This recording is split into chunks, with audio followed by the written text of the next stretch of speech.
Gikundi giki kia andu ethĩ gikoretwo gigithiũrũrũka matũra-inĩ matiganĩte kaunti-inĩ ya Kiambu makiheana maĩ matheru, thabuni na kuhura mĩciĩ ndawa, icukĩro cia ngari na nduthi, ũndũ ũmwe na gũthomithia mũingĩ matũra-inĩ njĩra cia gwĩthema na mũrimũ wa COVID-19. Mũtumia ũrĩa mũkũrũ nĩ akũhota kwĩyumĩria agoka kũira maĩ macio na mũtũngi wake tondũ nĩ mabata mũno.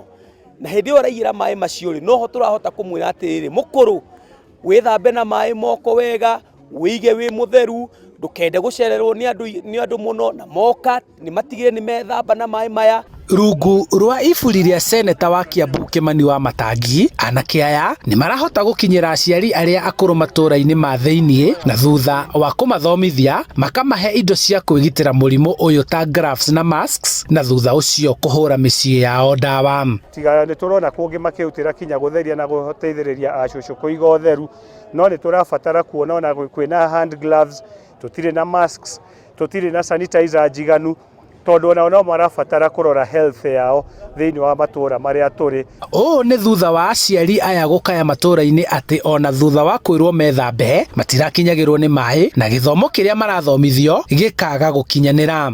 Maugĩte kũrĩ na moritũ matiganĩte kuona indo ici itirĩ iramakinyĩra, makĩũria atongoria angĩ meyumĩrie kũmateithĩrĩria nĩguo makinyĩre andũ arĩa othe marabatara ũteithio matũra-inĩ.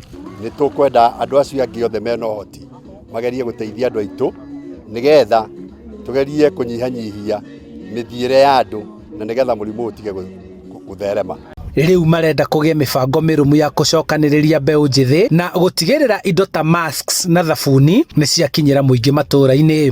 Nĩ tũroria kũngĩhoteka indo icio cigwĩtwo gloves na hand mask ciũke narua youth ihote gũteithĩrĩria gũciheana mĩciĩ-inĩ yothe, matũra-inĩ, matuka-inĩ na kũrĩ andũ a boda boda, na nigetha ona tuhote gũkorwo tukĩthiĩ na mwito wa rais wa kũhũrana na mũrimũ wa COVID-19. Ũũ wothe nĩ gũtigĩrĩra mũingĩ nĩ wakinyĩrwo nĩ ndũmĩrĩri na gĩthomo kĩa ũrĩa mangĩthema gũtambia kana kũnyitwo nĩ mũrimũ wa COVID-19 na gũteithania na thirikari kũhukia gũtamba kwaguo.